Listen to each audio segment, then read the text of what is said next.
Season 8 தமிழ்ல உருவாகி மிகப்பெரிய அளவுல நல்லதாக ஓடி வந்துட்டுருக்கு. இந்த நிலையில நிறைய பெரிய டாஸ்க்கள்லாம் குடுக்கப்படுது. அப்படி வந்து குடுக்கப்பட்ட நிலையில தான், ராணுவ அவர்களுக்கு வந்து மிகப்பெரிய அளவுல கையில பிரச்சனை ஏற்பட்டு 3 வாரங்களுக்கு அவரால எதுவுமே பண்ண முடியாதுன்னு மருத்துவமனையில சொல்லியிருந்தாங்க.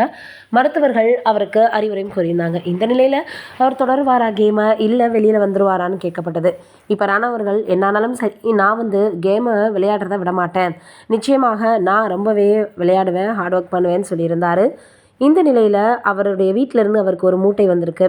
இப்ப அவருடைய கையில அடிபட்டதுனால, அவருக்கு ஏத்த மாதிரியான ஸ்லீவ்லெஸ் ட்ரெஸ்ஸு அப்படின்னு நெறைய அதில வந்து ஆடைகள் வந்து குடுக்கப்பட்டிருக்கு.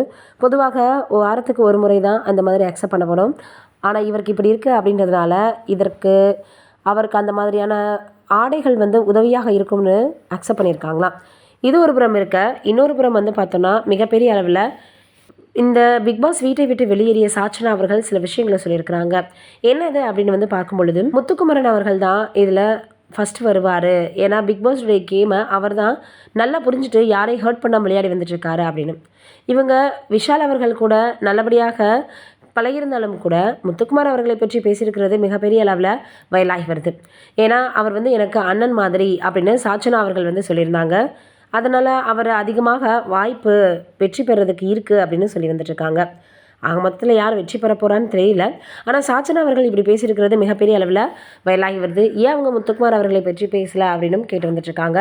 இது ஒரு இருக்க சாச்சனா அவர்கள் முதல் நாள்லயே வந்து எவிக்ட் ஆகி வெளியே போய் மறுபடியும் உள்ள என்ட்ரி குடுத்தாங்க. பிறகு அதற்கப்புறம் வந்து பார்த்தீங்கன்னா, நிறைய நாட்கள் இந்த தொடர்ந்து விளையாடி அதற்கப்புறம் அதிலிருந்து வெளியேறி போயிருந்தாங்க. தொடர்ந்து இப்ப நிறைய எவிக்ட் ஆகி வந்துட்டு தான் இருக்காங்க. இந்த நிலையில தான் இப்ப ராணவ அவர்களுக்கு நடந்த விஷயமும், அதேபோல சாச்சனா அவர்கள் வந்து யாருக்காக வந்து அவங்க ரொம்பவே வந்து சப்போர்ட் பண்ணியிருக்காங்க அப்படின்ற விஷயமும் சமூக வலைதளங்கள்ல வைரலாகி வருது. நீங்க என்ன நினைக்கிறீங்கன்னு மறக்காம கமெண்ட்ல சொல்லுங்க.